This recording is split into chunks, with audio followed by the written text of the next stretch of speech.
எபேசியருக்கு எழுதின நிருபம் 1ஆம் அதிகாரம் 3ஆம் வசனத்தை திருப்பிக் கொள்வோம். The book of Ephesians chapter 1 verse number 3.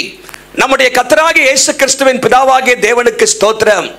அவர் கிறிஸ்துவுக்குள் உன்னதங்களிலே ஆவிக்குரிய சகல ஆசீர்வாதத்தினாலும் நம்மை ஆசீர்வதித்திருக்கிறார்.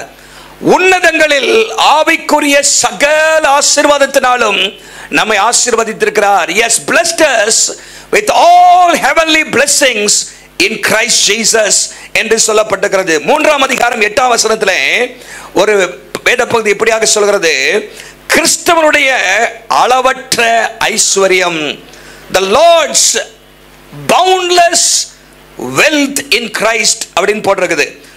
அவர் the unsearchable riches in Christ.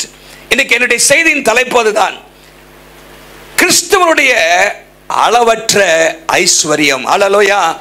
unsearchable wealth in Christ. ஆண்டவருடைய நாமம் மகிமைப்படுவதாக. இந்த எபேசியர் நிருபத்திலிருந்து இந்த மாதத்திலே ஆண்டவருடைய வார்த்தையை கொடுக்கும்படியாக கர்த்தருடைய உள்ளத்திலே ஏவினார். ஆகவே இன்றைக்கு முதல் பகுதியாக சில காரியங்களை உங்களோடு நான் பகிர்ந்து கொள்ள விரும்புகிறேன். இந்த எபேசு பட்டணத்திலே போய் பவுல் அப்போஸ்தலன் தன்னுடைய 3வது மிஷனரி பயணத்திலே ஆண்டவருடைய ஊழியத்தை அவர் செய்தார். அப்போஸ்தலர் 19ஆம் அதிகாரம் 20ஆம் அதிகாரங்களிலே அந்த சம்பவத்தை குறித்து நம்ம வாசிக்கிறோம். பவுல் அப்போஸ்தலன் சுமார் 3 வருடங்கள் அந்த எபேசு பட்டணத்திலே தங்கியிருந்து ஆண்டவருடைய ஊழியத்தை அங்கே செய்து வந்தார். அந்த எபேசு பட்டணம் ஒரு கமர்ஷியல் சிட்டி, வணிக நகரமாக இருந்தது. அங்கே ஆசியாவிலே முக்கியமான பேங்க் எல்லாம் அங்கே இருந்துச்சு. அது மாத்திரமல்ல, தியானாலின் கோயில் அங்கே இருந்துச்சு. உலகத்தின் பல பகுதியிலிருந்து தியானால் என்கிற கடவுளை வணங்கும்படியாக அங்கே வருவார்கள். அப்படிப்பட்ட இடத்திலே போய் சுவிசேஷத்தை அறிவித்து ஆண்டவருடைய நாமத்தை அவர் மகிமைப்படுத்தினார். வேதம் சொல்கிறது 17ஆம் வசனத்திலே, அப்போஸ்தலர் 19:17 அங்கே கர்த்தராகிய இயேசுவின் நாமம் அந்த பட்டணத்திலே மகிமைப்பட்டது என்று வாசிக்கிறோம். அநேகர் ரட்சிக்கப்பட்டார்கள், பாவத்தை அறிக்கையிட்டார்கள். மாய வித்தைக்காரர்கள் கூட அநேகர் வந்து தங்களுடைய புஸ்தகங்களை கொண்டு வந்து எல்லாருக்கும் முன்பாக சுட்டரித்து போட்டாங்க. 20ஆம் வசனத்திலே பலமாய் கர்த்தருடைய வசனம் விருத்தி அடைந்து மேற்கொண்டது என்றெல்லாம் வாசிக்கிறோம். ஆகவே அந்த பட்டணத்திலே ஒரு பெரிய எழுப்புதல் உண்டாகினது, சபை உண்டாகினது. அந்த இடத்திலே ஆரம்பிக்கப்பட்ட சபைக்கு தான் பவுல் இந்த நிருபத்தை எழுதுகிறார்.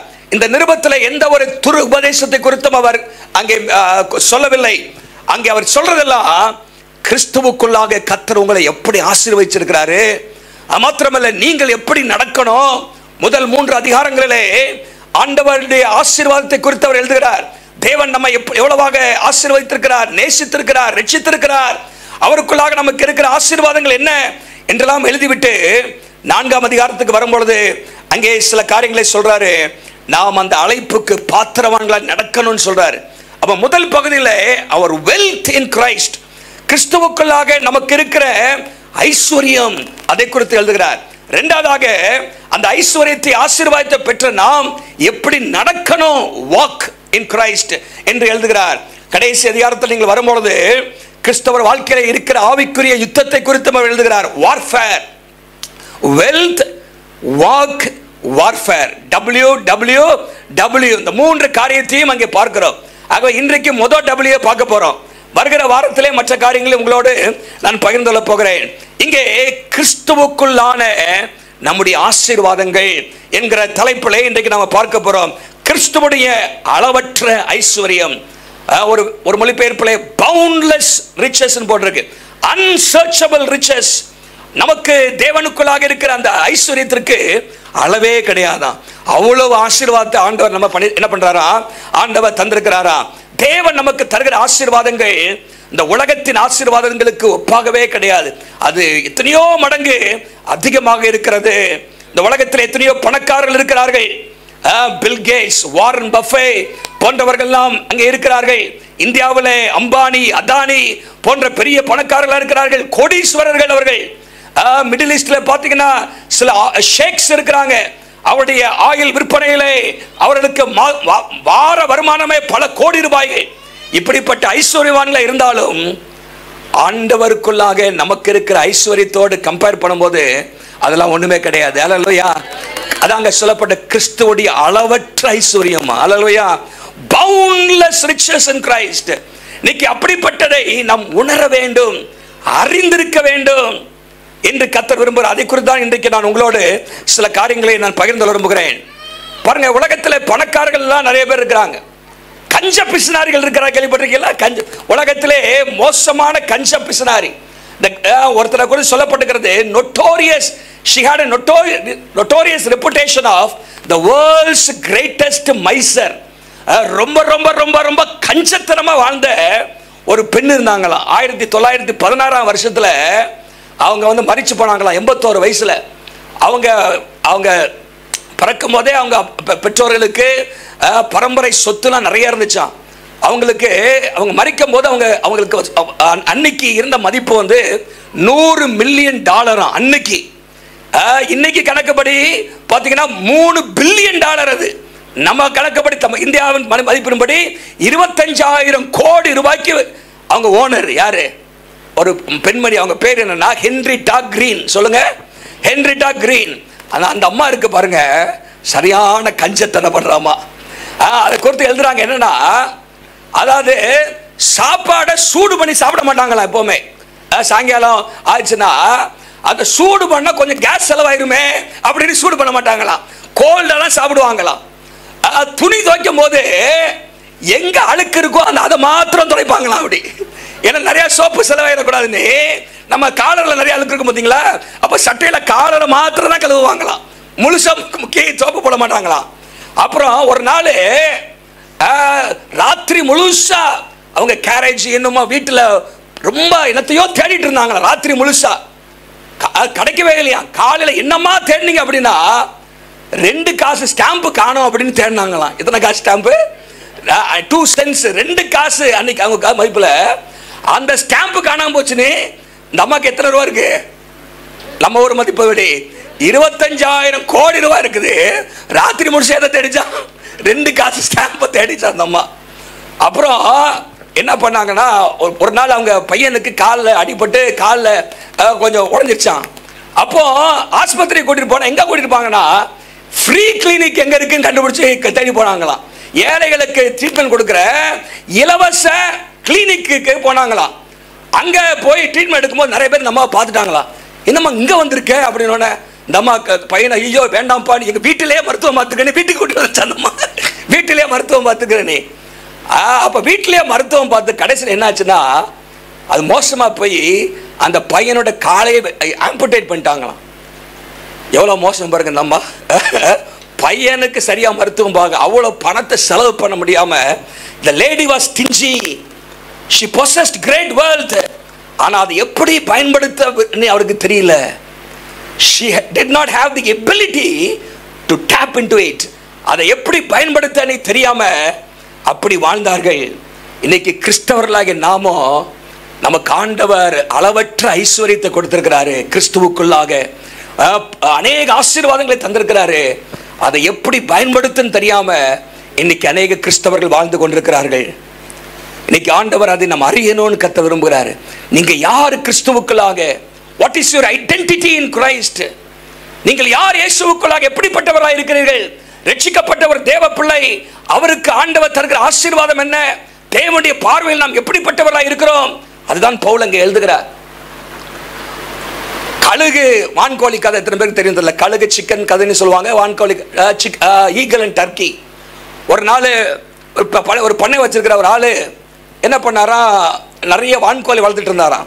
அப்போ நிறைய வான்கோழி முட்டையெல்லாம் எடுத்து அவர் அடகாக்க வைக்கிறதுக்காக முட்டையை என்ன பண்ணாரா வச்சிருந்தாராம். அப்போ போற வழியில் பார்த்தீங்கன்னா ஒரு முட்டை, பெரிய முட்டையாக கிடந்துச்சான். சரி, இது என்னடா என்ன முட்டைன்னு தெரியலையே அப்படின்னு சொல்லி இந்த வான்கோழி முட்டையோட சேர்த்து என்ன பண்ணாரா அங்கே அடகாக்க வச்சாராம். ஆனால் ஆக்சுவலாக அது என்ன முட்டைனா கழுகு முட்டையும். அது கழுகு முட்டை. ஆனால் இவர் எதோட சேர்த்து வச்சிருக்காரு?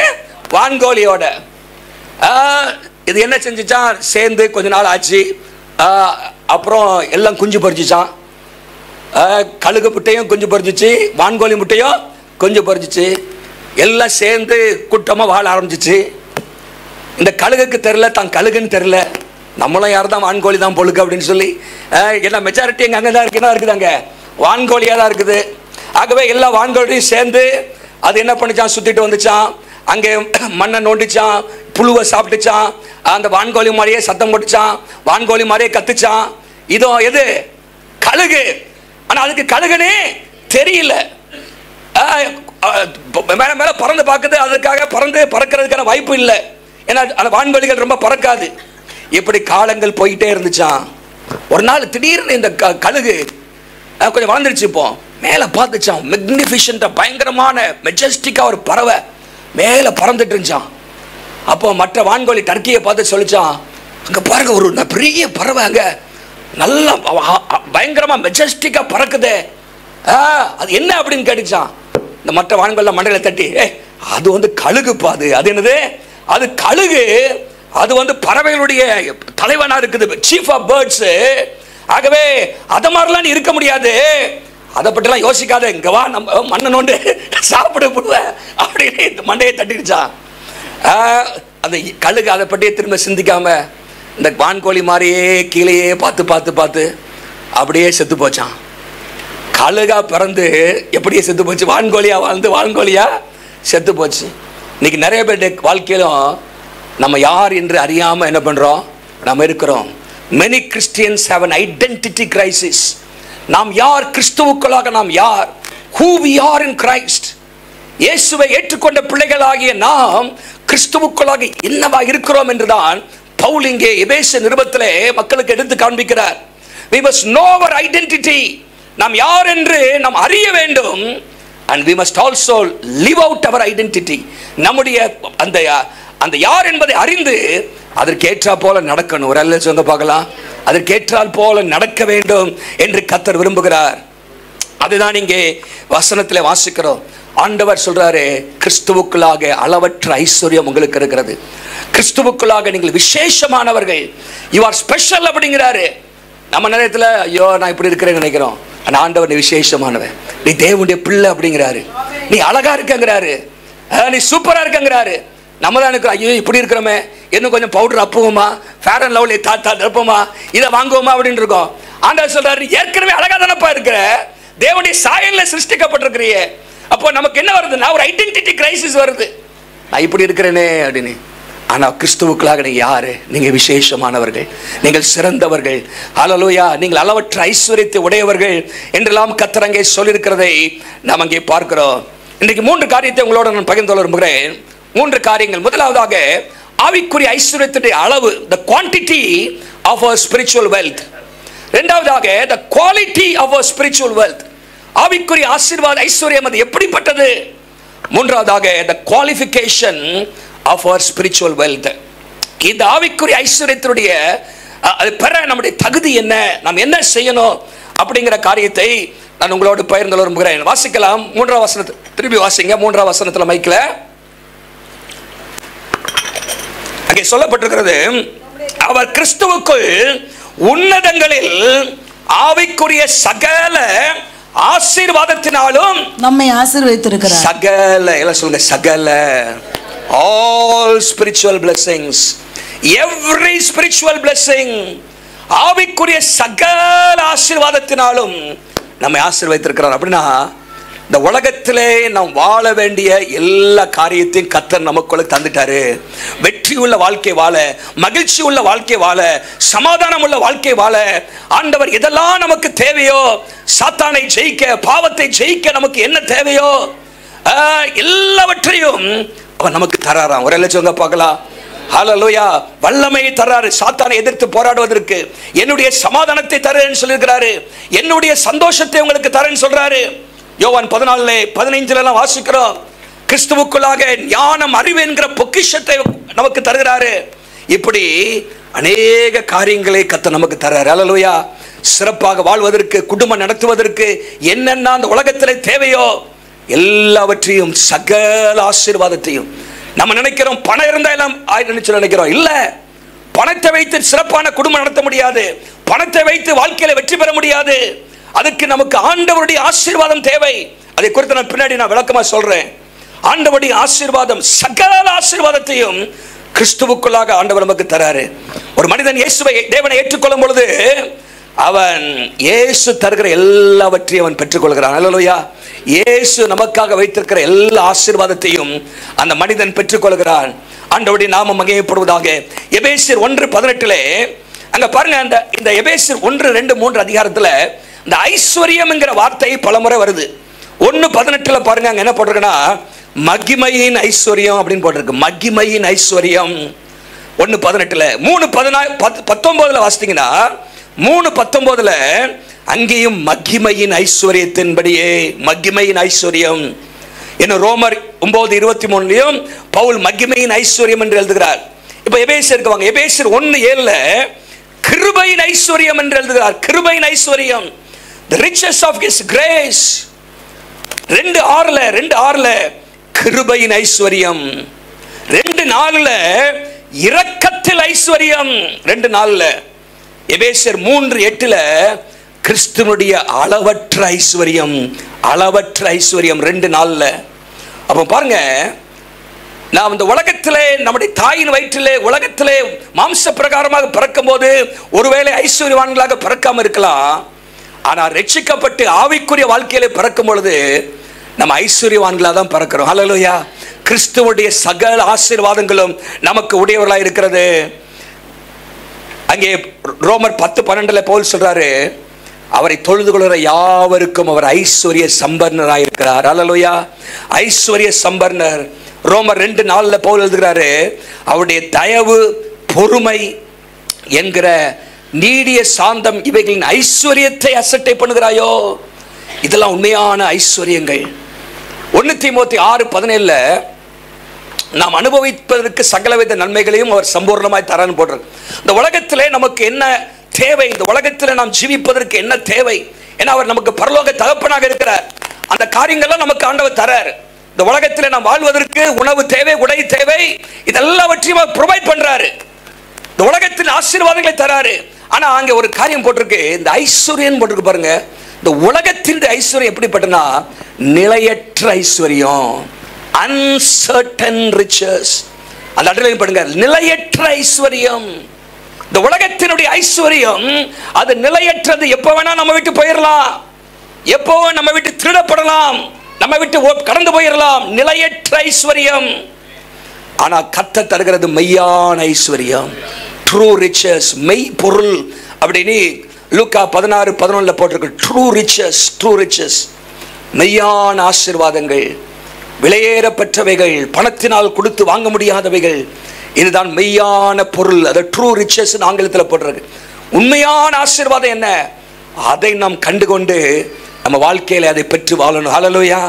அப்போ இந்த உலகத்திலே நாம் வாழ்வதற்கான சகல ஆவிக்குரிய ஆசீர்வாதங்களையும் ஆண்டவர் நமக்கு தருகிறார். ஒரு சொல்லுங்க பார்க்கலாம்.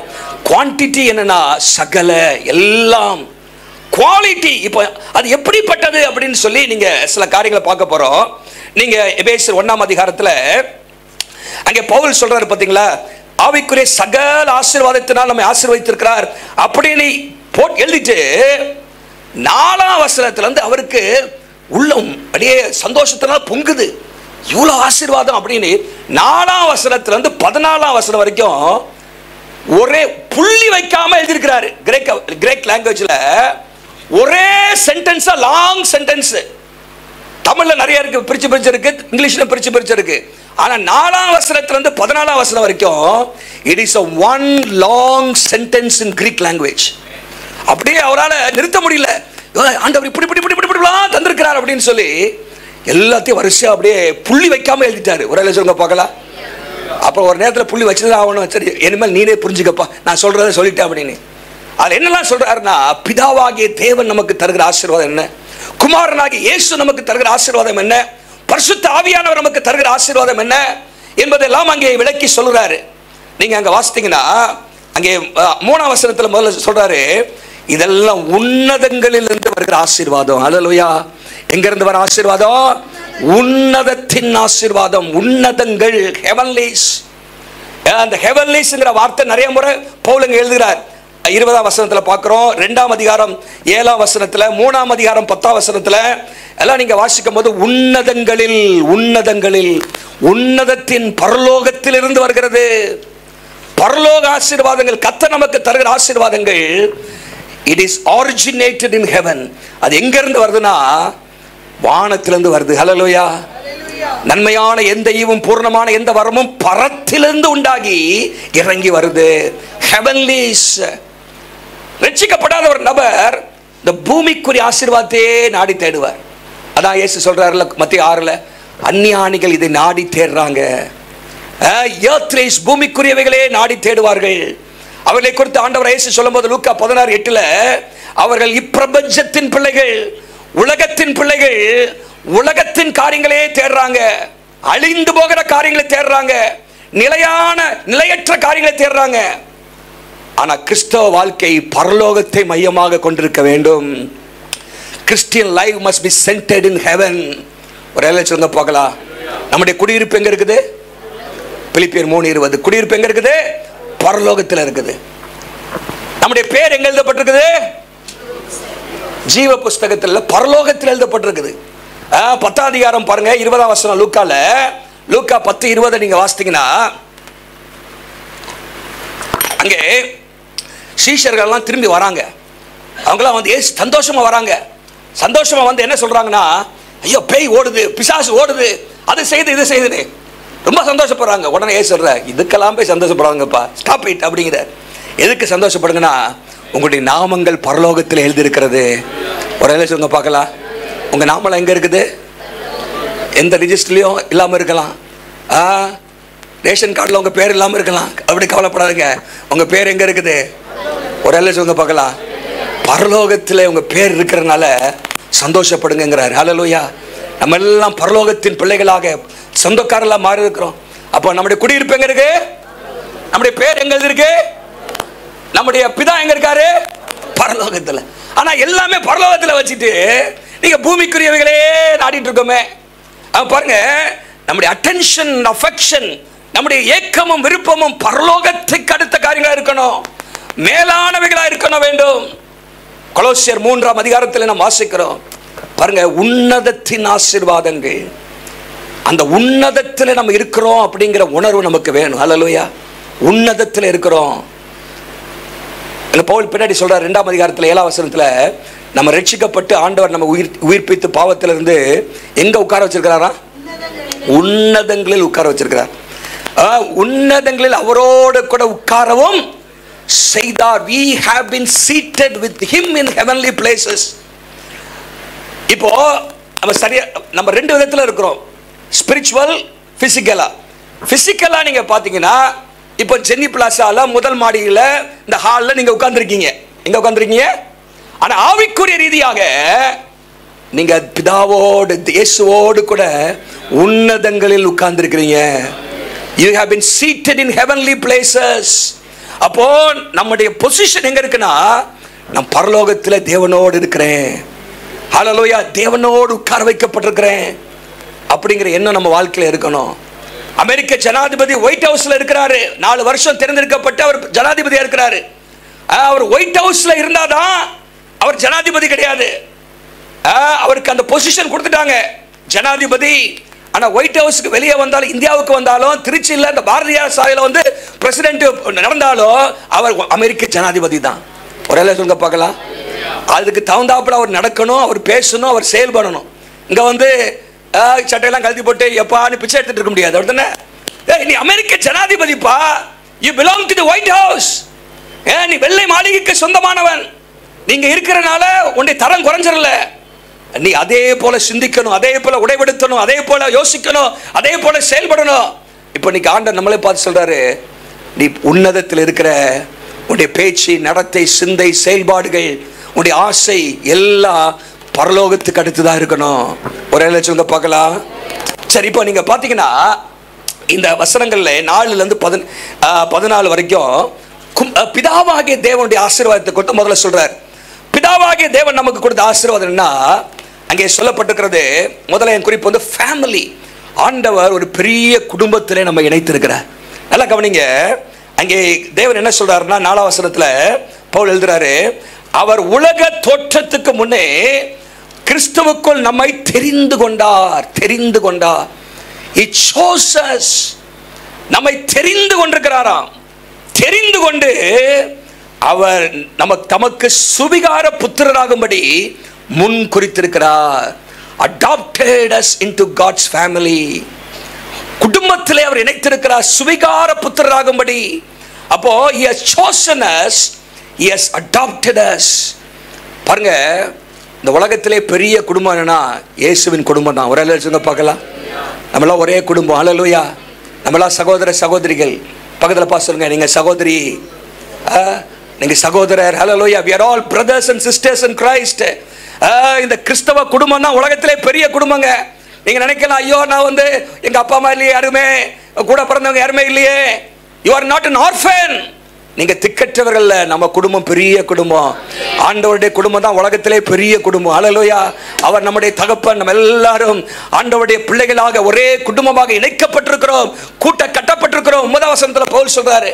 அப்போ சாய்ஸ், ஆண்டவர் நம்மை தெரிந்து கொண்டாராம் உலகத்திலிருந்து. இந்த குடும்பத்துக்குள்ளாக ஆண்டவர் தெரிந்து கொண்டிருக்கிறார். அவருடைய அன்பு பாருங்க, தெரிந்து கொண்டு பிள்ளைகளாக நம்மை மாற்றி இருக்கிறார். அதான் யோவான் எழுதும்போது 1 யோவான் 3:1 சொல்றாரு, நாம் தேவனுடைய பிள்ளைகளாக இருக்கிறோம் என்பதனால் பிதாவானவர் நமக்கு பாராட்டின அவருடைய அன்பு எவ்வளவு பெரிதென்று பாருங்கள். How great is the love of God. God the Father has lavished upon us. நம்மளை பாராட்டின அன்பு எவ்வளவு பெருசு பாருங்க. நம்ம ஆண்டவரை தேடி போல, அவர் நம்ம தெரிந்து கொண்டார். ஹல்லேலூயா. The election and predestination, இந்த ரெண்டே நம்ம புரிஞ்சுக்கொள்ள முடியாது. என்ன ஆண்டவர் ஏன் தெரிஞ்சுக்கிட்டாரு? எத்தனையோ நல்லவங்க இருக்காங்களே, எத்தனையோ படித்தவங்க இருக்காங்களே, எத்தனையோ அழகுள்ளவங்க இருக்காங்களே, எத்தனையோ புத்திசாலி இருக்காங்களே, எத்தனையோ இன்ஃப்ளூயன்ஷியல் பீப்புளாக இருக்கிறாங்களே, என்ன போய் தெரிஞ்சுக்கிட்டீங்களே? இந்த பட்டிக்காட்டில், இந்த ஊரில், இந்த குக்கிராமத்தில் இருந்து என்ன போய் தெரிஞ்சுக்கிட்டீங்களே? ஆண்டவருடைய ஞானம் விசேஷமானது. ஹல்லேலூயா. The choice, the election of God, அது புரிஞ்சிக்கவே முடியாது. ஏன் என்னை தெரிந்து கொண்டார்? ஆண்டவர் எத்தனையோ பேர் இருந்தாலும் என்னை தெரிந்து கொண்டார் பாருங்க. அவருடைய அன்புக்கு அளவே கிடையாது. இங்க வந்திருக்கிற நீங்கள் அதற்காக கர்த்தரை 1000 முறை தோத்தரித்து கொண்டே இருக்கணும். ஹல்லேலூயா. அடாப்ட் மனுஷன் பாருங்க, தன்னுடைய பாவ சாயலில் கடவுளை தேடுவதற்கு அவன் உணர்வு இல்லாதவனா இருக்கிறான். ஆகவேதான் ரோமர் 3:10-11 பவுல் சொல்றாரு, நீதிமான் ஒருவனாகிலும் இல்லை, உணர்வுள்ளவன் இல்லை, தேவனை தேடுகிறவன் இல்லை. தேவனை தேட மாட்டேங்கிறான். தேவனை தேடுங்க என்னமே மனுஷனுக்கு இல்ல. மனுஷன் அப்படியே விடப்பட்டிருந்தான்னா அவன் கடவுளை தேடி இருக்கவே மாட்டான். ஆனா வேதம் சொல்லுகிறது, யோவான் 15:16, நீங்கள் என்னை தெரிந்து கொள்ளவில்லை, நான் உங்களை தெரிந்து கொண்டேன். இழந்து போனதை தேடவும் ரட்சிக்கவுமே மனுஷகுமார் இந்த உலகத்திலே வந்தார். லூக்கா 19:10. ஆண்டவர் நம்மை தேடி வந்து நம்ம ரட்சித்தார். ஹல்லேலூயா. நம்ம நரகத்துக்கு போயிட்டு இருந்தோம், திடீர்னு நம்ம பிடிச்சி இழுத்து கொண்டு வந்துட்டாரு. இந்த குடும்பத்துக்குள்ள வாப்பா அப்படின்னு. எவ்வளோ பெரிய ஆசீர்வாதம் இல்லை? பக்கத்தில் பார்த்து சொல்லுங்க, எவ்வளோ ஆசீர்வாதமாக இருக்கிறேன்னு சொல்லுங்க. ஹல்லேலூயா. அதை நம்ம தெரிஞ்சுக்கல. We have been chosen, elected by the Father even before the creation of the world அப்படின்னு போட்டிருக்குது. Adopted us அப்படின்னு போட்டிருக்கு. புத்திர சுவிகார புத்திரராகும்படி பாருங்க. adoption is an act of God. ஆண்டவர் நம்மை குடும்பத்துல கொண்டு வர்றாராம். எப்படின்னா இங்க போட்டிருக்கேன்னா, என்ன இங்கிலீஷ்ல போட்டிருக்குன்னா adopted into sonship அப்படின்னு போட்டிருக்கு. சுவிகார புத்திரராகும்படி. இதுக்கு கிரேக்க வார்த்தைகளை அர்த்தம் என்னன்னு சொன்னா, ஆண்டவர் நம்ம இந்த குடும்பத்தில் அணிக்கும் போது ஒரு அடல்ட் ஸ்டாண்டிங்கை கொடுக்குறாராம். நம்ம ஒரு பிள்ளையை தத்தெடுக்கும் போது சின்ன குழந்தையா தான் நம்ம எடுப்போம், அப்படி தானே? அந்த குழந்தைய பறக்கும் போது அந்த நம்ம எல்லா சொத்துக்கும் அந்த பிள்ளை உரிமையா ஆகும்னு கிடையாது. ஏன்னா அந்த பிள்ளை ஒரு வயசுக்கு வந்தாதான் அந்த உரிமையை பாராட்ட முடியும். ஆனா ஆண்டவர் நம்ம ஏற்றுக்கொள்ளும் பொழுதே நம்ம அடல்ட் ஸ்டாண்டிங்ல உள்ள எடுத்துக்கிறார். அவரால் சொல்லுங்க பார்க்கலாம். நீ உள்ள வரும்போதே தேவனுடைய எல்லா சுதந்திரத்திற்கும் நீங்க பாத்திரவான்களாக மாறிடுறீங்க. ஹல்லேலூயா. You are eligible to inherit all the blessings in Christ.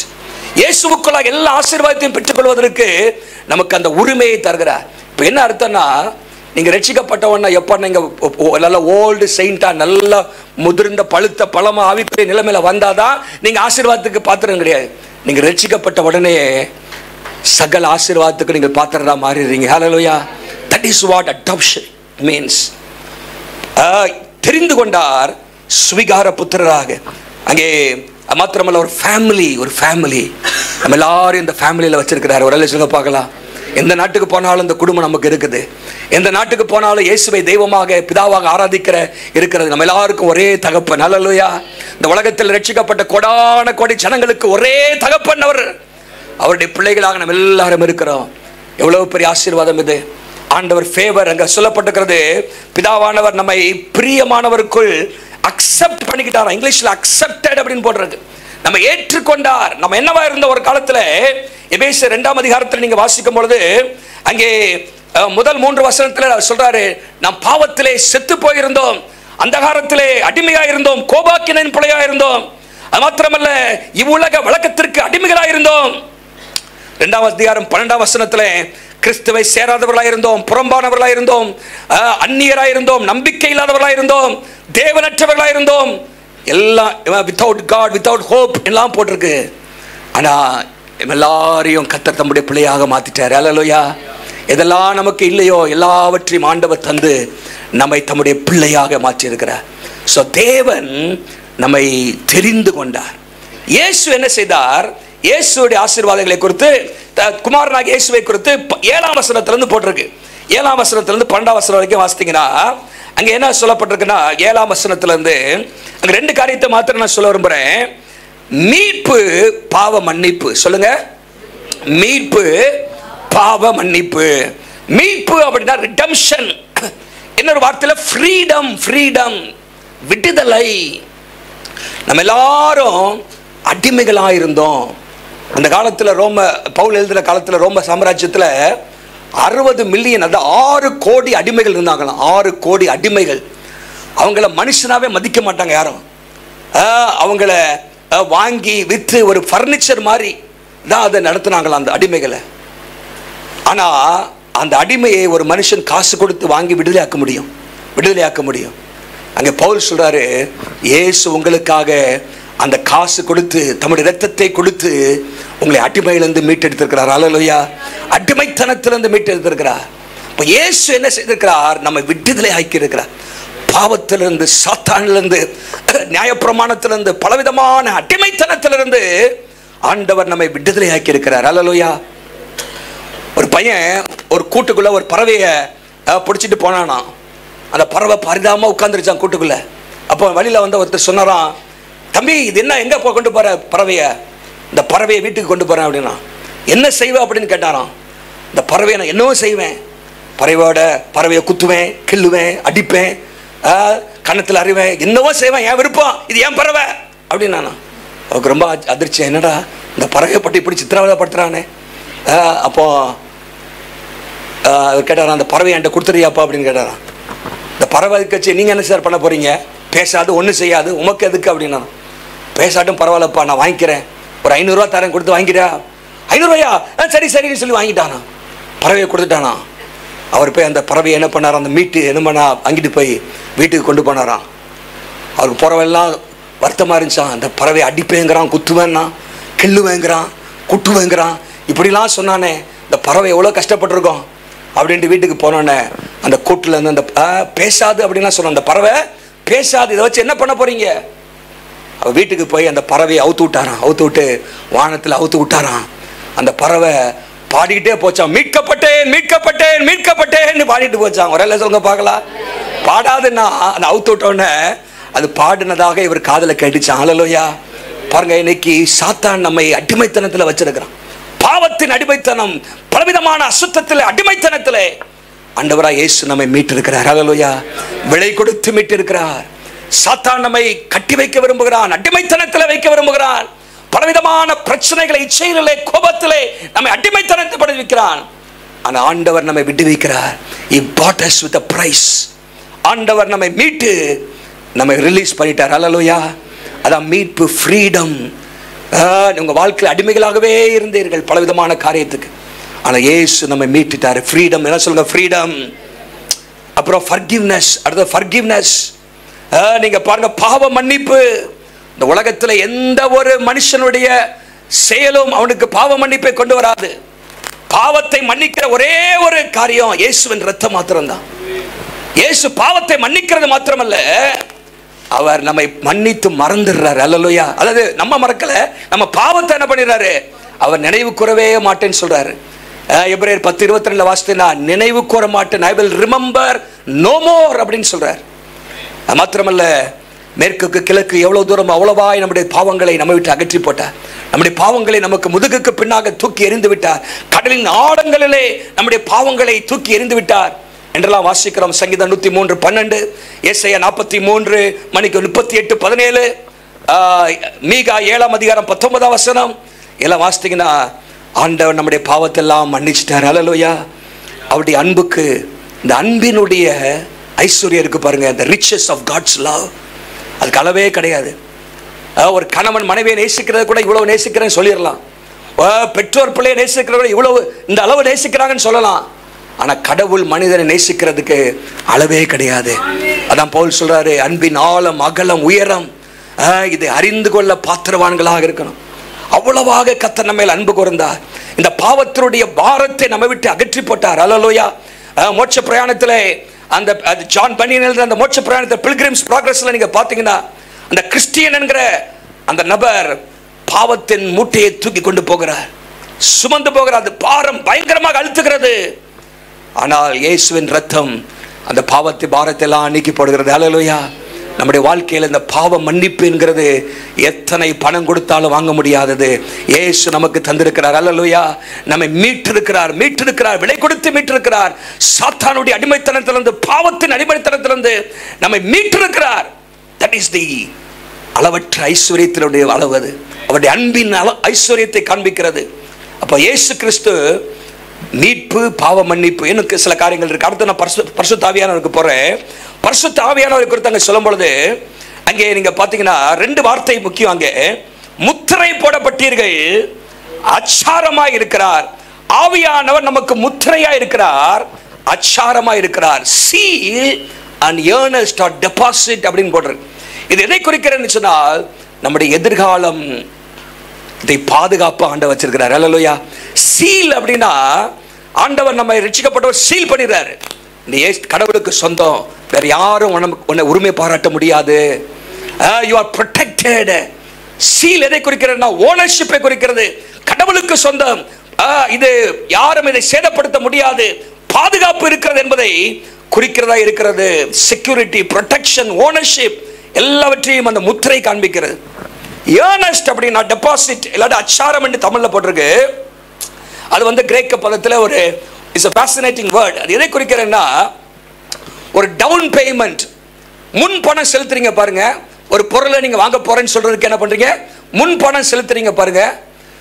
அது the டவுன் பேமெண்ட்டை குறிக்கிறது. ஒரு பீஸ் ஆஃப் ப்ராப்பர்ட்டியை வாங்குறதுக்கு இதை நான் கண்டிப்பா வாங்கிடுவேன் அப்படின்னு சொல்லி ஒரு முன் பணம் செலுத்துற மாதிரி.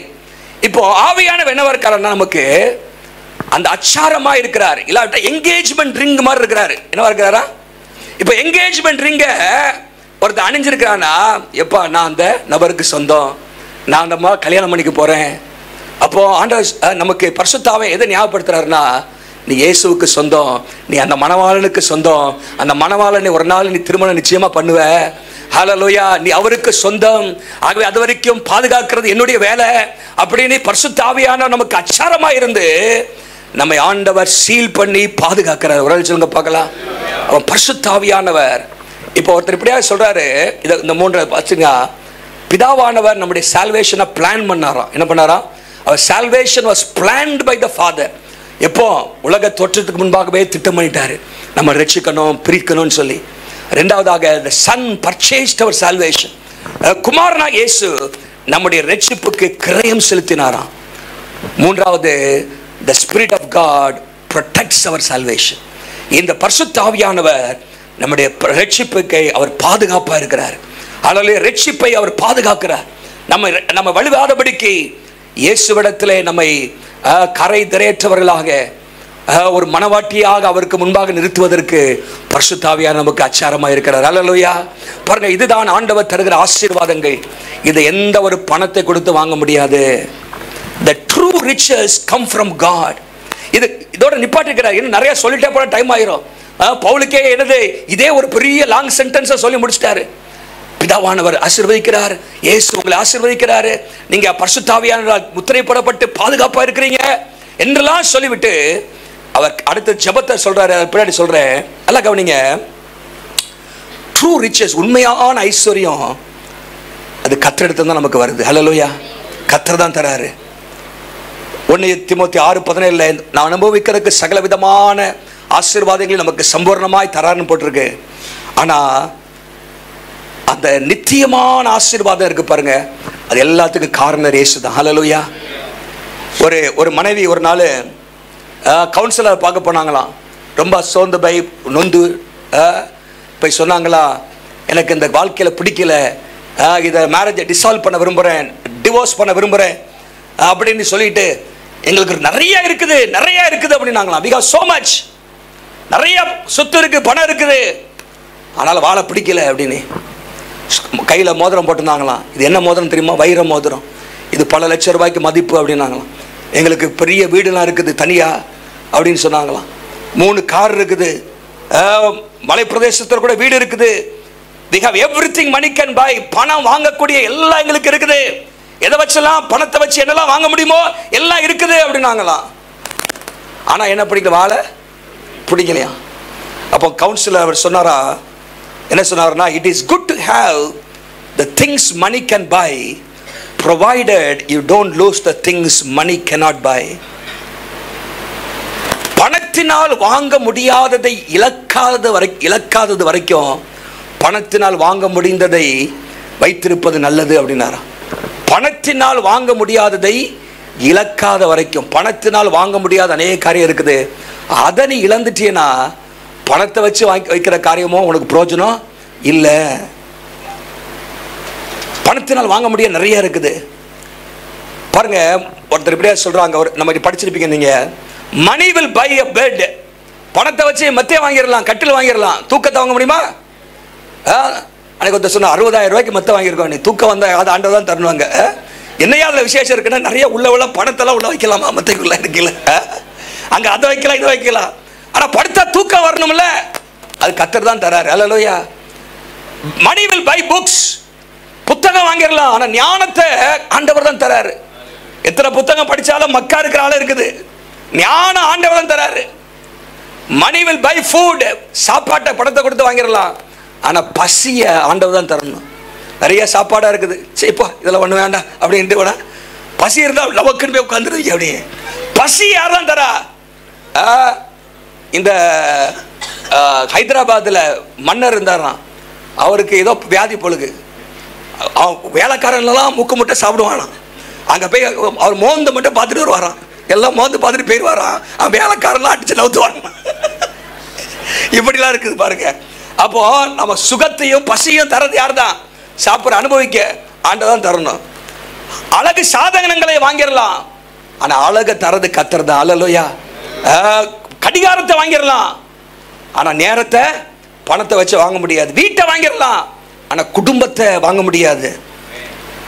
மருந்து வாங்கிடலாம், ஆனா சுகத்தை வாங்க முடியாது. பொழுதுபோக்குக்கு பணத்தை வச்சு போகலாம், ஆனா மகிழ்ச்சியை வாங்க முடியாது பணத்தை வச்சு. பணத்தை வச்சு எந்த நாட்டுக்கும் விசா வாங்கிடலாம், பாஸ்போர்ட் வாங்கிடலாம், விசாவை வாங்கிடலாம், ஆனா பரலோகத்துக்கு வாங்க முடியாது. அல்லேலூயா. பரலோகத்துக்கு போறதுக்கு, ஐயா எனக்கு 10 லட்ச ரூபா தரேன், பரலோகத்துக்கு விசா தாங்கன்னா ஒரு விசாவும் கிடைக்காது உங்களுக்கு. பாவ மன்னிப்பு தான் விசா. அல்லேலூயா. நம்முடைய வாழ்க்கையில பணத்தை வைத்து பல காரியங்கள் வாங்க முடியாது, ஆனா பணத்தினால் வாங்க முடியாத ஆசீர்வாதங்களை கர்த்தர் நமக்கு தராரு. ஒரு முறை ஒரு வீட்டுக்கு டாக்ஸ் போடுற ஆள், வரி வசூலிக்கிற ஆள் போனாராம். உங்க வீட்டில் எவ்வளவு சொத்து இருக்கு காமிங்க, நான் வரி போடணும் அப்படின்னு சொல்லி. அங்க இருந்தா சொன்னாராம் ஒரு கிறிஸ்தவர், அவர் சொன்னாரா, வரி போடுறீங்களா? ரொம்ப பணக்காரரையா, எப்படி வரி போடுவீங்கன்னு கேட்டாராம். நீ சொல்லு, சொத்தை சொல்லு முதல்ல, நான் வரி அப்புறம் பார்த்துக்கிறேன் போடுறேன் அப்படின்னு. அவர் முதல்ல சொன்னாராம், முதலாவது எனக்கு நித்திய ஜீவன் இருக்கிறது அப்படின்னாராம். என்னது நித்திய ஜீவன்? ரெண்டாவது சொன்னாராம், பரலோகத்தில் எனக்கு வாசஸ்தலங்கள் இருக்கு அப்படின்னாராம். மூணாவது, யாரும் கொடுக்க முடியாத சமாதானத்தை, எல்லா புத்திக்கு மேலான சமாதானம் எனக்கு இருக்கு, சொல்ல முடியாத மகிழ்ச்சி எனக்கு இருக்குது, ஒரு காலம் ஒழியாத அன்பு. இதெல்லாம் வசனத்தின் அடிப்படையில் தான். யோவான் 14:2, பிலிப்பியர் 4:7, 1 பேதுரு 1:8, சொல்ல முடியாத ஜாய் அன்ஸ்பீக்கபிள். இது ஆண்டவர் எனக்கு தந்திருக்கிறாரு. குணசாலியான மனைவியை தந்திருக்கிறாரு, கீழ்ப்படிதல் உள்ள நல்ல பிள்ளைகளை கொடுத்திருக்கிறாரு, இரவில் பாடுகிற பாட்டை என் நாவில கொடுத்திருக்கிறாரு, ஒரு ஜீவ கிரீடத்தை எதிர்பார்த்து கொண்டிருக்கிறேன். மாத்திரமல்ல, ஒரு ரட்சகர் என் கூட எப்பவுமே இருக்கிறாரு, அவர் எல்லா தேவையும் டெய்லி அவர் சந்திச்சுக்கிட்டே இருக்கிறாரு அப்படின்னா. உடனே வரி வசூலிக்கிற சொன்னாரா, எம்மா எம்மா ஐயா, நீ உண்மையிலே பெரிய பணக்காரர் தான், நீ உண்மையிலே பெரிய பணக்காரர் தான், ஆனா உன் சொத்து ஒன்றும் வரிக்கு உட்பட்டது அல்ல அப்படின்ட்டா. உன் சொத்து ஒன்றும், your property is not subject to taxation. நீ பெரிய பணக்கார. பாருங்க, நிறைய பேருக்கு சொத்து பணம்லாம் இருக்குது, ஆனா இதெல்லாம் இல்லை. சொல்ல முடியாத சந்தோஷம், உலகம் கொடுக்க முடியாத சமாதானம், இதெல்லாம் ஆண்டவர் தான் நமக்கு தரார். ஹல்லேலூயா. கிறிஸ்துவுக்குள்ளாக இருக்கும்போது ஆண்டவர் அதை தரார். இது எதுக்காக தராருன்னா, அந்த எபேசியர்ல நீங்க வாசித்தீங்கன்னா அந்த சொல்லப்பட்ட அந்த 10 வசனத்திலேயே 3 முறை பவுல் என்ன சொல்றாருன்னா, அவருடைய மகிமைக்கு புகழ்ச்சியாக அப்படின்னு சொல்றாரு பாருங்க. 6ஆம் வசனத்துல பாருங்க. 6ஆம் வசனத்துல இல்ல 5ஆம் வசனத்துல கிருபையின் மகிமைக்கு புகழ்ச்சியாக அப்படின்னு போட்டிருக்குது. 14ஆம் வசனத்துல மகிமைக்கு புகழ்ச்சியாக அப்படின்னு போட்டிருக்கு. அதுக்கு நடுவில் நீங்க பாத்தீங்கன்னா 12ஆம் வசனத்திலையும் மகிமைக்கு புகழ்ச்சியாக 11 5 11 14 5ஆம் வசனத்துல பிதாவானவர் நமக்கு தருகிற ஆசீர்வாதத்தை சொல்லிட்டு அவருடைய மகிமையின் புகழ்ச்சியாக 11ஆம் வசனத்துல மகிமையின் புகழ்ச்சியாக 14ஆம் வசனத்துல மகிமைக்கு புகழ்ச்சியாக என்று சொல்லப்பட்டிருக்கு. இதெல்லாம் கர்த்தருக்கு மகிமையா நாம் வாழணுங்கிறதுக்காக தான். ஹல்லேலூயா. இதெல்லாம் ஆரம்பம் தான். ஹல்லேலூயா. ஆரம்பம் தான். ஆனா இதை தாண்டி எத்தனையோ நன்மைகளை கர்த்தர் நமக்கு வச்சிருக்கிறாரு. ஹல்லேலூயா. ஆண்டவரை நாம் அறியணும்னு கர்த்தர் விரும்புறாரு. நல்லா கவனிங்க. அப்போ குவான்டிட்டி, அதோடைய ஒரு அளவு என்ன, குவாலிட்டி, அது தரம், எப்படிப்பட்ட ஆசீர்வாதங்கள், பணத்தினால் கொடுக்க முடியாத ஆசீர்வாதங்களை ஆண்டவர் நமக்கு தரார். ஹல்லேலூயா. உலகம் தர முடியாத, யோவான் 14:24 ஆண்டவர் சொல்றார், உலகம் தர முடியாத, இந்த உலகத்தில் நீ என்ன முயற்சி பண்ணாலும் நீ பெற்றுக்கொள்ள முடியாத அந்த சமாதானம், இதெல்லாவற்றையும் பெறுவதற்கு தகுதி என்ன, குவாலிஃபிகேஷன். 3வது பாயிண்ட் அங்கே எபேசியர் 1:3 போட்டிருக்கு, கிறிஸ்துவுக்குள் அப்படின்னு போட்டிருக்கு. இன் கிரைஸ்ட் 2 வார்த்தை இங்கிலீஷ்ல. in Christos அப்படின்னா கிறிஸ்துவுக்குள் ஒரு மனுஷன் வந்துவிட்டால் அவருடைய வாழ்க்கையில இத்தனை ஆசீர்வாதங்களும் கர்த்தர் தருகிறார். ஹல்லேலூயா. சகல ஆசீர்வாதம் தரார். இந்த உலகத்திலே வெற்றி உள்ள வாழ்க்கை வாழ்வதற்கு ஆண்டவர் அத்தனை ஆசீர்வாதங்களையும் கத்திருக்கிறார். 2 பேதுரு 1ஆம் அதிகாரத்தில் வாசிப்பீங்கன்னா, இப்பிரபஞ்சத்தினுடைய எல்லா விதமான காரியத்துக்கும் தப்பி ஆண்டவருடைய மகிமைக்காக நாம் வாழ்வதற்கு அவருடைய வாக்குத்தத்தங்கள், வல்லமைகள், ஆசீர்வாதங்கள் எல்லாவற்றையும் ஆண்டவர் தந்திருக்கிறார் கிறிஸ்துவுக்குள்ளாக. நீங்க அங்க பாருங்க, இந்த அதிகாரத்திலே பாத்தீங்கன்னா மொத்தமா நீங்க எபேசியர்ல 27 முறை அந்த வார்த்தை வருது, இன் கிரைஸ்ட் 27 முறை. இங்கேயே நீங்க பாருங்களேன், இந்த வாசித்த வசனத்திலே பாருங்க. 1ஆம் வசனத்துல பாருங்க, கிறிஸ்து இயேசுவுக்குள் விசுவாசிகளா இருக்கிற. 3ஆம் வசனத்துல கிறிஸ்துவுக்குள் உன்னதங்களில் அப்படின்னு போட்டிருக்குது. அப்புறம் 4ஆம் வசனத்துல கிறிஸ்துவுக்குள் நம்மை தெரிந்து கொண்டார். 7ஆம் வசனத்துல இவருக்குள் நமக்கு மீட்பு இருக்கிறது. 9ஆம் வசனத்துல கிறிஸ்துவுக்குள்ளே கட்டப்பட்டு வருகிறோம். 12ஆம் வசனத்துல கிறிஸ்துவுக்குள் அவருடைய சுதந்திரமாகும்படி. 13ஆம் வசனத்துல அவருக்குள் முத்திரை போடப்பட்டிருக்கிறீர்கள். எத்தனை முறை இங்கே வருது பாருங்க, கிறிஸ்துவுக்குள் ஒரு மனுஷன் இருந்தானா வாழ்க்கை சந்தோஷம், மகிழ்ச்சி, ஆசீர்வாதம், மனரம்பியம், விட்டுதலை எல்லாம் உள்ள வருது. ஹல்லேலூயா. கிறிஸ்துவுக்குள் நம்ம வந்துட்டோம்னு சொன்னா நம்ம வாழ்க்கை வெற்றி உள்ள வாழ்க்கையா மாறிடும். இத்தனை ஆசீர்வாதங்களுக்கு சுதந்திரமா மாறிடுவோம். நல்லா கவனிங்க. அநேக நேரத்தில் நம்ம வாழ்க்கையில் ஏன் கவலைப்படுறோம்னா, இன்னும் நம்ம கிறிஸ்துவுக்குள் நம்ம வரல. அங்கிட்ட ஒரு கால் இங்கிட்ட ஒரு கால் வச்சுட்டு போக மாதிரி இருக்கும், அங்கேயும் பார்த்துட்டு இங்கேயும். ஒரு மனுஷன் முழுமையாக கிறிஸ்துவுக்குள் இன் கிரைஸ்ட் வந்துட்டான் அப்படின்னு சொன்னா அவன் உலகத்தின் காரியங்களை எதை குறித்து கவலைப்பட மாட்டான். ஹல்லேலூயா. நான் இயேசுவின் பிள்ளை, என்னுடைய காரியங்கள் அவர் பார்த்துக் கொள்வார், என் குடும்பத்தின் தேவைகளை அவர் பார்த்துக் கொள்வார், என்னுடைய எதிர்காலத்தை அவர் பார்த்துக் கொள்வார், என்னுடைய பிள்ளைகளை அவர் பார்த்துக் கொள்வார், என்னுடைய அனைத்து காரியங்களையும் அவர் பார்த்துக் கொள்வார். ஐ ஆம் இன் கிரைஸ்ட். கிறிஸ்துவுக்குள்ளாக இருக்கும் பொழுது நாம் அந்நியானிகளை போல கவலைப்பட மாட்டோம். கிறிஸ்துவுக்குள்ளா இருக்கும் பொழுது நம்முடைய வாழ்க்கையில சமாதான குறைச்சல் இருக்காது. அப்போ இன்னைக்கு அநேகர் கிறிஸ்தவர்களா இருக்கிறார்களே தவிர கிறிஸ்துவுக்குள் இல்லை. They are Christians but they are not in Christ. அப்போ கிறிஸ்துவுக்குள் இருக்கிற அனுபவம் ரொம்ப ரொம்ப முக்கியமானது. கிறிஸ்துவுக்குள் பவுல் சொல்றாரு, கிறிஸ்துவுக்குள் நீங்க வாழணும், கிறிஸ்துவுக்குள்ளே மரிக்கணும். ஹல்லேலூயா. கிறிஸ்துவுக்குள் மரிக்கிறவர்கள் முதலாவது எழுந்திருப்பார்கள். கிறிஸ்துவுக்குள் பவுல் பிலிப்பியர் 1:21 சொல்றாரு, கிறிஸ்து எனக்கு ஜீவன், சாவு எனக்கு, பாருங்க, சாவு எனக்கு கெயின் அப்படிங்கிறாருங்க, கெயின். அப்போ ஒரு மனுஷன் சாவு எனக்கு ஆதாயம் அப்படின்னு சொல்ல தெரிஞ்சாதான் உண்மையாகவே அவன் கிறிஸ்துவுக்குள் இருக்கிறான்னு அர்த்தம். சாவுக்குள்ள ஐயோ எப்போ சாவர போகும்போது பயந்துட்டு இருந்தானா, எப்போ செத்தாலும் நான் ரெடியா இருக்கிறேயா, என் இயேசுவை பார்ப்பதற்கு அப்படின்னு ஒரு அந்த நிலைமை இருந்தாதான் நம்ம கிறிஸ்துவுக்குள் இருக்கிறோமா? ஒரு எல்லாம் சொல்லுங்க பார்க்கலாம். கிறிஸ்துவுக்குள் ஒரு மனுஷன் கிறிஸ்துவுக்குள் வந்துட்டான்னு சொன்னா he becomes our source for everything. He becomes our sustenance. அவரே நம்முடைய வாழ்க்கையின் போஷாக்காக மாறுகிறார். He becomes our satisfaction. அவரே நம்முடைய வாழ்க்கையை திருப்திப்படுத்துகிறவராக இருக்கிறார். He becomes our security. அவரே நம்முடைய பாதுகாப்பாக மாறுகிறார். நம்ம எதை குறித்தும் பயப்பட மாட்டோம், எதை குறித்தும் கலங்க மாட்டோம். இன்னைக்கு இன்செக்யூரா நிறைய பேர் ஃபீல் பண்றோம். ஐயோ இப்படி ஆயிருமோ அப்படி ஆயிருமோ. கிறிஸ்துவுக்குள் இல்லாட்ட இன்செக்யூரிட்டி நமக்கு வந்துடும். பணத்தை போயிருமா, அது செஞ்சிருமா, அப்படியே இந்த ஒரு இன்செக்யூரிட்டி இருக்கு பாருங்க. காரணம் நம்ம இன்னும் கிறிஸ்துவுக்குள்ளா இல்லை. கிறிஸ்துவுக்குள்ளா இருந்தா அவரே என் பாதுகாப்பு, அவரே என் திருப்திப்படுத்துகிறவர், அவரே எனக்கு எல்லாம், அவரே ஜீவ தண்ணீர். இந்த உலகத்தில் எந்த ஒரு காரியமும் திருப்தியை உங்களை செய்ய முடியாது. பிரசங்கி 5:10 சொல்லப்பட்டிருக்கிறது, பணம் ஒரு மனுஷனை திருப்திப்படுத்தவே முடியாது. எத்தனை கோடி கொடுத்தா நீங்க சொல்வீங்க, இன்னும் 2 கோடி கொடுத்துருக்கலாமே அப்படிதான் இருப்பீங்க. ஒரு 1000 ரூபாய் கொடுத்தா இன்னொரு 100 ரூபாய் சேர்த்து கொடுத்துருக்கலாமே. பணம் யாருமே என்ன பண்ண மாட்டாரு, திருப்திப்படுத்தவே முடியாது. ஆனா இயேசு நம்மை திருப்திப்படுத்துகிறார். ஹல்லேலூயா. மன ரம்மியத்தை ஆண்டவர் தருகிறார், திருப்தி உள்ள வாழ்க்கையை தரார். ஒரு மனுஷன் கர்த்தருக்குள்ளாக திருப்தி அடைய அவன் பழகிட்டான்னு சொன்னா திருப்தியை தேடி வேற எங்கேயுமே போக மாட்டான். ஹல்லேலூயா. நான் 2 வாரத்துக்கு முன்னாடி சொன்னேன், ஏன் இன்றைக்கு மக்கள் மற்ற காரியங்களிலே திருப்தியை தேடுறாங்க, மற்ற காரியங்களில் தங்களுடைய இச்சையை ஆசையை நிறைவேற்றிக் கொள்ள விரும்புகிறாங்கன்னா அவங்க கிறிஸ்துவுக்குள்ளாக அவங்க ஆசை இல்லை. அவங்க ஆசை இயேசுவே அப்படின்னு இருந்தா வேற எதுக்கு குறித்து உலகத்தின் காரியங்களுக்கு ஆசைப்படவே மாட்டாங்க. ஹல்லேலூயா. ஆண்டவர் அவங்க காரியங்கள் எல்லாவற்றையும் பார்த்து கொள்வார். நம்ம வாழ்க்கையில இயேசுவே அவரே நம்முடைய ஆசையா மாறணும், அவருக்குள்ளாக நம்ம இருக்கணும். இந்த உலகத்தின் காரியங்கள் எல்லாம் அவர் பார்த்துக்குவார். ஹல்லேலூயா. நான் அவருடைய பிள்ளை. உங்க பிள்ளையை குறித்து நீங்க எவ்வளவு கரிசனையா இருக்கிறீங்க. உங்க பிள்ளையை குறித்து உங்க பிள்ளை கேட்டாதான் நீங்க கொடுப்பீங்களா? நீ கேட்காம கொடுக்குறீங்க. சாப்பாடை கொடுக்குறீங்க, சின்ன பிள்ளைனா அமுக்கு உள்ள தள்ளுறீங்க, சாப்பிடு நீ இல்லாட்டி ஆஸ்பத்திரி இப்போ தள்ளுறீங்க. அப்போ உங்க பிள்ளையை குறித்து அவ்வளவா இருக்கும் போது என் தகப்பன், பரலோக தகப்பன் என்னை குறித்து நம்ம குறித்து எவ்வளவு அக்கறையா இருப்பாரா, இருக்க மாட்டாரா? ஏன் அந்த அறிவு உங்களுக்கு இல்லை? ஏன் அந்த அறிவு எனக்கு இல்லை, நமக்கு இல்லை? ஆண்டவர் சொல்றாரு, கிறிஸ்துவுக்குள். ஹல்லேலூயா.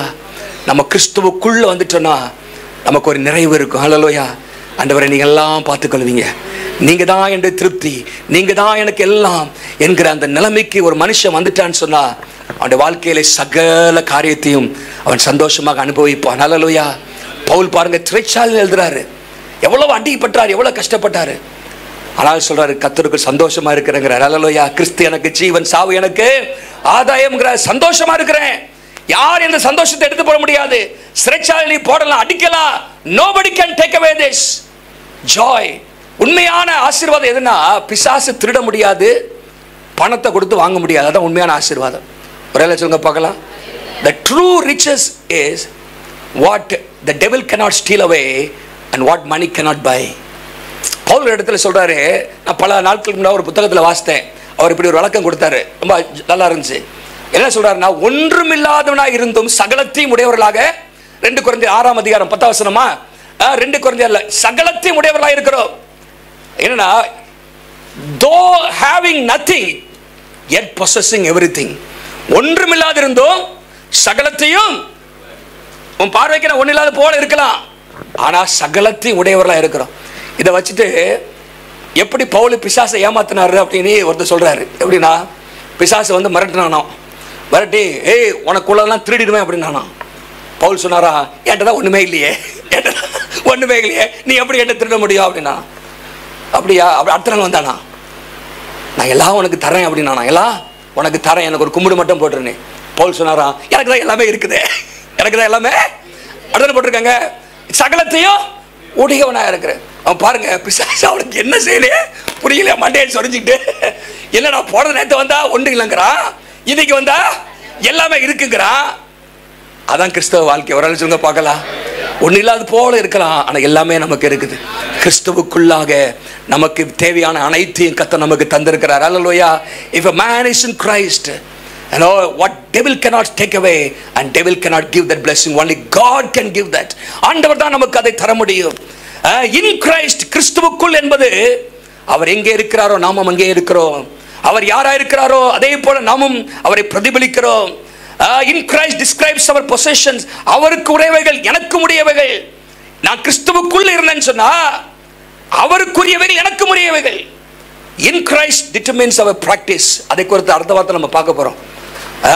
கிறிஸ்துவுக்குள் நம்ம இருப்போம்னா அவர் செய்தபடி அவர் நடந்தபடியே நாம நடப்போம். ஹல்லேலூயா.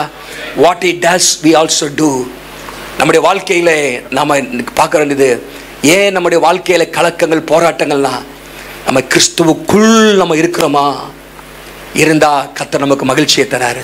கிறிஸ்துவின் அளவற்ற ஐஸ்வர்யங்களை நம்முடைய வாழ்க்கையில இருக்கிறது என்கிற நம்பிக்கை ஆண்டவர் தராரு. நல்லா கவனிங்க. ஒரு சம்பவத்தை சொல்லி பவுலுடைய அந்த ஜெபத்தையும் சொல்லி ஒரு 5 நிமிஷத்துல முடிச்சிடுறேன். கொஞ்சம் பொறுமையா இருங்க. ஒருத்தன் அமெரிக்காவுக்கு போகணும்னு சொல்லி ரொம்ப ஆசைப்பட்டானா. என்னது, அமெரிக்காவில் ரொம்ப நல்லா இருக்கு, ரொம்ப நல்லா சூப்பராக இருக்கும் பொழுது அப்படின்னு நிறைய பேர் சொல்லவும், எப்படியாவது அமெரிக்காவே பார்க்கணும் அப்படின்னு சொல்லி. ஆனால் இவன் தேர்ட் வேர்ல்டு கண்ட்ரி, இந்த ரொம்ப பின்தங்கிய நாட்டிலேருந்து வந்தவன். அப்போ கொஞ்சம் கொஞ்சமாக பணத்தை சேர்த்து என்ன பண்ணானா, பணத்தை சேர்த்து அமெரிக்காவுக்கு போகிறதுக்கு கப்பலில் டிக்கெட் வாங்கிட்டானா. கப்பலில் டிக்கெட் வாங்கிட்டான். எவ்வளோ கஷ்டப்பட்டு கடினமாக உழைச்சி பணத்தை கொஞ்சம் கொஞ்சமாக சேர்த்து அமெரிக்காவுக்கு போகிறதுக்கு ஒரு வழி பயண டிக்கெட்டு வாங்கிட்டான். கப்பலில் ஏறிட்டான். கப்பலில் ஏறும்போது அவன் ஒரு ரொட்டி துண்டையும் கொஞ்சம் பிரெட் அண்ட் சீஸ், அந்த சீஸையும் எடுத்துகிட்டு போயிருக்கான். அப்போ காலையில் அடுத்த நாள் காலையில் பசிக்கும் போது பிரெட்டு சாப்பிட்ருக்கான். ஆனால் ஒரு கும்பல் பார்த்தீங்கன்னா நிறைய பேர் ஒரு இடத்துல கூடி கூடி இருந்தாங்களாம். அங்கே போய் பார்த்தா ஹோட்டல் ரெஸ்டாரண்ட் இருந்துச்சான் கப்பலில். அவன் இஷ்டத்துக்கு எல்லாமே வாங்கி சாப்பிட்றான். முட்டை, பிரெட் ஆம்லேட் சாப்பிட்றான், இறைச்சி சாப்பிட்றான், ஜூஸ் விதவிதமாக ஜூஸ் குடிக்கிறான். அப்படியே எட்டி பார்க்குறான். இவன் நாக்கெல்லாம் ஊறுது. அப்படியே என்னடா என்னெல்லாமா சாப்பிட்றானுங்களே, சரி சாப்பிட்டு போட்டு நமக்கு ரொட்டி துண்டு இருக்குப்பா போய் ரொட்டி எடுக்க போயிட்டான். அப்புறம் மத்தியானம் பார்த்தீங்கன்னா திருப்பி அங்கே கூட்டம் கூடுது. அங்கே அவன் இன்னத்தெல்லாமா சாப்பிட்றான். மனம் பயங்கரமாக இருக்குது. இவன் மூக்க பிடிச்சிட்டு திரும்ப ரொட்டி இருக்குதாப்பா, ரொட்டிக்கு வந்துட்டான். அதே போல் மத்தியான ராத்திரி சாப்பாடும் டெய்லி இப்படியே கப்பல் போய் சேர்ற வரைக்கும் இவனுக்கு நாக்கெல்லாம் ஊறுது. ஆனால் காசு கையில் இல்லை. அவன் ரொட்டி துண்டு கடைசி வரைக்கும் எப்படியோ கொஞ்சம் கொஞ்சமாக பிச்சு பிச்சு கடைசி நேரத்துக்கு வச்சு சாப்பிட்டான். இப்போ அமெரிக்கா வந்துருச்சு இறங்க போகிறான். அப்போ இறங்கறதுக்கு முன்னாடி கேப்டனை பார்க்கணும்னு சொல்லி உங்களை கேப்டன் பார்க்க விரும்புகிறான்னு சொல்லி இந்த ஆளுக்கு செய்தி வந்துச்சான். உடனே போய் கேப்டனை போய் பார்த்தானா. கேப்டன் சொன்னாராம், அந்த கப்பல் அந்த கேப்டனு, ஏதாவது நாங்கள் உங்களை வருத்தப்பட்டுட்டோமா, ஏன் நீங்கள் சாப்பிடவே வரலை அப்படின்னு கேட்டாராம். என்னது, சாப்பிடவே வரலையா? ஆமாம், நீங்கள் ஹோட்டலில் உங்களை பார்க்கவே இல்லையே, நீங்கள் பயணத்தில் இத்தனை நாள் வந்தீங்க, ஒரு நாள் கூட வரவே இல்லையே, உங்களுக்கு தான் வருத்தமா எங்கள் மேலே? அப்படி, என்ன சார் வருத்தமாங்கிறீங்க, நாங்கள் ஹோட்டலுக்கு வரோம், காசு கையில் இல்லை சார், அதனால தான் அங்கே வரலை அப்படின்னு. நான் உடனே கேப்டனுக்கு ஒரே அதிர்ச்சியா, அட பாவி பையில, அந்த டிக்கெட்டை படித்து பார்த்தியாப்பா, அந்த டிக்கெட்டில் பின்னாடி என்ன போட்டிருக்குன்னா, என்ன வேணா வாங்கி சாப்பிடலான்னு போட்டிருக்கேன், நீ போய் சேர்ற வரைக்கும் என்னத்தெல்லாம் சாப்பிடலான்னு போட்டிருக்கு, நீ ரொட்டி துண்டை சாப்பிட்டே இப்படி வந்துட்டியே, இப்படி ஒரு முட்டாளா இருப்பியா, அறிவு இல்லாமல் இருப்பியா, படிக்காமல் போயிட்டியே அப்படின்னாரான். அவன் பாருங்க, அவ்வளவு அனுபவிக்க அவனுக்கு தகுதி இருந்தும் அவன் என்ன செய்யல, அறியாம, இக்னரன்ஸ். அதான் பவுல் அங்கே ஜெபிக்கிறாரு. இந்த பவுலுடைய ஜெபம் வந்து அற்புதமான ஜெபம். பவுலுடைய ஜெபம் வந்து நீங்க எபேசியர் 1 அதிகாரம், எபேசியர் 3 அதிகாரம், பிலிப்பியர் 1 அதிகாரம், கொலோசியர் 1 அதிகாரத்தில் பவுலுடைய ஜெபத்தை வாசிக்கிறோம். அங்க குறிப்பா நீங்க பாத்தீங்கன்னா எதுக்காக ஜெபம் பண்றாருன்னா, ஆவிக்குரிய குணாதிசயங்களுக்காக ஜெபம் பண்றாரு. ஆண்டவர் நல்ல அறிவை கொடுக்கணும்னு ஜெபம் பண்றாரு. என்ன ஜெபம் பண்றாரு அப்படின்னா, அது இல்லாதது இவங்களுக்கு கிடைக்கணும்னு ஜெபம் பண்ணல. அதாவது இந்த பட்டணத்தின் மக்களுக்கு, சபை மக்களுக்கு அவங்களுக்கு இல்லாதது கிடைக்கணும்னு ஜெபம் பண்ணல. ஆண்டவரே அவங்களுக்கு ஏற்கனவே இருக்கிறத தெரிஞ்சுக்கிறதுக்கு அறிவை தாரோம் அப்படின்னு ஜெபம் பண்றாரு. எதுக்கு ஜெபம் பண்றாரு? ஏற்கனவே இருக்கிறதுக்கு அறிவை, அது குறித்ததான அறிவை தாரும். He did not ask God to give them what they did not have. Rather he prayed that God will reveal to them what they already had. ஏற்கனவே நிறைய இருக்கு, அறியாம அந்த கப்பலில் போனா பாருங்க, என்ன இருக்குன்னே தெரியல அவனுக்கு. நிறைய நேரத்தில் நம்முடைய வாழ்க்கையிலும் கூட கிறிஸ்து நமக்காக என்ன வைத்திருக்கிறார். பவுல் அங்கே சொல்ற ஜெபத்தை வீட்டில் போய் படிச்சு பாருங்க. நான் 3 நாளா அதை படிச்சு அண்டர்லைன் பண்ணி எனக்கு இடம் தான் இல்லை அண்டர்லைன் பண்றதுக்கு. நீங்க பாருங்க 17ஆம் வசனத்துல 4 காரியத்தை நீங்க அறியணுங்கிறார். 4 காரியத்தை 17ல இருந்து நீங்க 22 தம்மை நீங்கள் அறிந்து கொள்ள, முதல்ல என்ன சொல்றீங்க, நல்ல அண்டர்லைன் பண்ணுங்க. தம்மை நீங்கள் அறிந்து கொள்ளணும். முதலாவதாக கிறிஸ்துவை நீங்கள் அறிந்து கொள்ள வேண்டும். You might know God. தேவனை அறிந்து கொள்ள வேண்டும். இரண்டாவதாக அங்கே 18-19 பார்த்தீங்கன்னா 18-19 முடியும் போது என்ன போட்டிருக்கு பாருங்க, நீங்கள் அறியும்படிக்கு அவர்கள் உங்களுக்கு பிரகாசமான, நீங்கள் அறியும்படிக்கு முன்பாக 3 காரியம் சொல்றாரு. இன்னதென்றும் 18 வசனத்துல தாம் நம்மை அழைத்ததனால் நமக்கு உண்டாயிருக்கிற நம்பிக்கை இன்னதென்றும், அவருடைய அழைப்பின் நிமித்தமாக வருகிற நம்பிக்கை இன்னதென்றும், இன்னதென்றும் அண்டர்லைன் பண்ணுங்க, இன்னதென்றும் மகிமையின் ஐஸ்வர்யம் இன்னதென்றும், மகிமையின் ஐஸ்வர்யம் இன்னதென்றும். மூணாவதாக தமது பலத்த சத்துவத்தின் வல்லமையின்படியே அவர் நம்மிடத்திலே காண்பிக்கும் தம்முடைய வல்லமையின் மகா மேன்மையான மகத்துவம் இன்னதென்றும். 3 இன்னதென்றும் இருக்கா? அவருடைய அழைப்பு இன்னதென்றும், அவருடைய ஐஸ்வர்யம் இன்னதென்றும், அவருடைய வல்லமை இன்னதென்றும் நீங்கள் அறியும்படிக்கு உங்களுக்கு பிரகாசமான மனக்கண்களை ஆண்டவர் தருவாராக. ஆண்டவங்க கண்ணை திறப்பாராக. தேவனை அறியக்கூடிய ஆண்டவர் யாரியா? அவர் விக்கிரகம் கிடையாதுயா, அவர் கல்லோ மண்ணோ கிடையாதுயா, அவர் பேசுகிற தேவன், அவர் நல்ல மெய்ப்பன். நாத்திகர்கள் ஏத்தியிஸ்ட் சொல்றாங்க, நாம் அறியக்கூடிய அளவுக்கு கடவுளே கிடையாதுங்கிறாங்க. There is no God that we can know. There is no God for us to know. Agnostics ஒரு குரூப் இருக்குது. அவங்க என்ன சொல்றாங்கன்னா, கடவுள் ஒருவர் இருந்தார்னா அவரை நம்ம அறிய முடியாது அப்படிங்கிறாங்க. If there is a God, we cannot know him. ஆனா நம்முடைய ஆண்டவரை நம்ம அறிய முடியும். ஒரு சொல்லுங்க பார்க்கலாம். நீங்க புதிய ஏற்பாட்டை வாசித்தீங்கன்னா தனிப்பட்ட முறையில் அவரை அறிவது ரட்சிப்புக்கு ஆரம்பமா இருக்கிறது. To know him personally is salvation. To know him increasingly, அவரை தொடர்ந்து அறிந்து கொண்டே இருப்பது பரிசுத்தத்துக்கு அது அடையாளம். அவரை முற்றிலுமாக ஒரு நாள் அறிவும் பாருங்க, அவர் இருக்கிற வண்ணமாகவே பவுல் 1 Corinthians 13 சொல்றாருல்ல, அது மகிமைப்படுத்தல் அனுபவமா இருக்கிறது. ஆகவே அன்னைக்கு வரைக்கும் நம்ம அறிஞ்சுக்கிட்டே தான் இருப்போம். ஹல்லேலூயா. அவரை அறிய முடியும். We can know our God. அந்த காடை பல ஆங்கிள் அறியணும். அவரை தகப்பனா அறியணும், நண்பனா அறியணும், மெய்ப்பனா அறியணும், வழிகாட்டியாக அறியணும், இன்னும் அறிந்து கொண்டே இருக்கணும். We should know God better and better every passing day. அப்போ அறியணும், ஆண்டவரை அறியணும். நீங்க அறிய உங்க வாழ்க்கை வெற்றி உள்ள வாழ்க்கையா மாறிடும், ஒரு விடுதலையின் வாழ்க்கையா மாறிடும். நான் யார் பிள்ளை தெரியுமா அப்படின்னு சொல்லுவீங்க. ஹல்லேலூயா. ஒரு அரசியல்வாதி எம்எல்ஏ பிள்ளையா இருந்தாலும் நான் யார் பிள்ளை தெரியுமா நிக்கிறான். சீஃப் மினிஸ்டர்னா இன்னும் கொஞ்சம் தலையெடுத்துக்குவான். பிரைம் மினிஸ்டர் பிள்ளைனா, ஆனா நீங்க அண்ட சராசரத்தையும் படைத்த தேவாதி தேவனுடைய பிள்ளைகள் நீங்க பாத்தீங்கன்னா ஓட்டாண்டி மாதிரி மூஞ்ச திருப்பி போட்டுட்டு ஆண்டவரே அப்படின்னு இருக்கீங்க. நான் யாரு பிள்ளை, அது பெருமை பாராட்டுறது இல்லை, காலை தூக்குறதுக்கு இல்லை. நான் யாரு பிள்ளை தெரியுமா? நான் ஆண்டவர். ஹல்லேலூயா. அவர் சர்வ வல்லமை உள்ளவர், அவர் என்னை நடத்துகிறவர், அவர் என்னை கடைசி மட்டும் நடத்துவார், மரண பரியந்தம் என்னை நடத்துவார் என்கிற விசுவாச நம்பிக்கையை பிறக்கும். தேவனை அறிய வேண்டும். இரண்டாவது அவருடைய அழைப்பை அறிய வேண்டும். அந்த அழைப்பின் இருக்கிற நம்பிக்கையை நாம் அறிய வேண்டும்.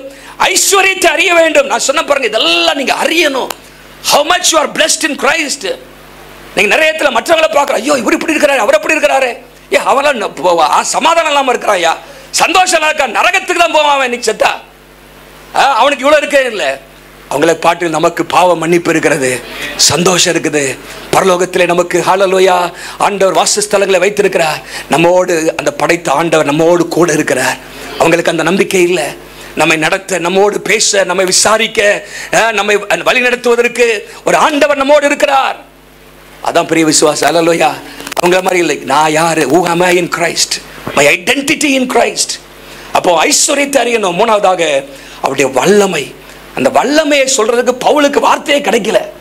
அப்படி இப்படி குழப்பி என்னவோ சொல்றாரு. என்ன சொல்றாரு பாருங்க, எல்லா வார்த்தையும் கிரேக்கில் இருக்கிற 4-5 வார்த்தையை சேர்த்து கொண்டு வந்துட்டாரு.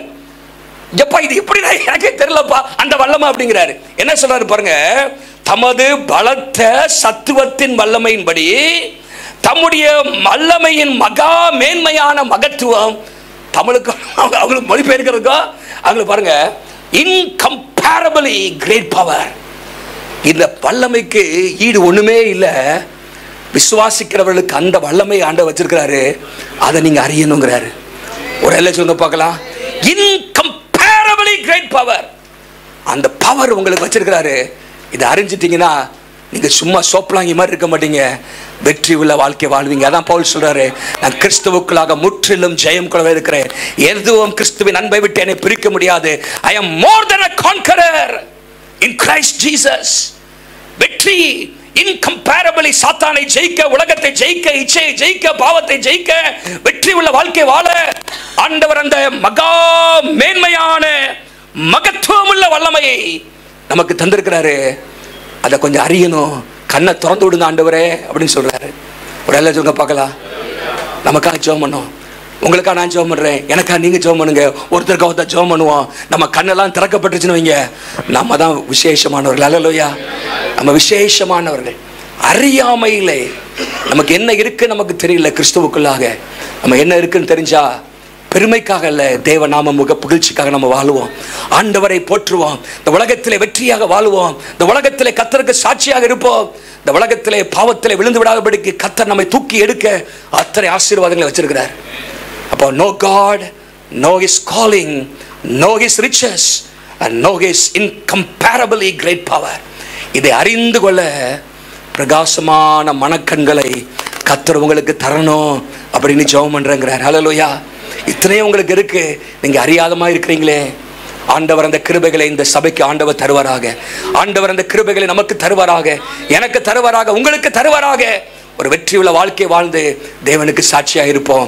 ஆகவே the boundless riches in Christ, கிறிஸ்துவுடைய அளவற்ற ஐஸ்வரியத்தை நாம் அனுபவிக்க கர்த்தர் கிருபை தருவாராக. நம்ம எல்லாரும் எழும்பி நிற்போமா?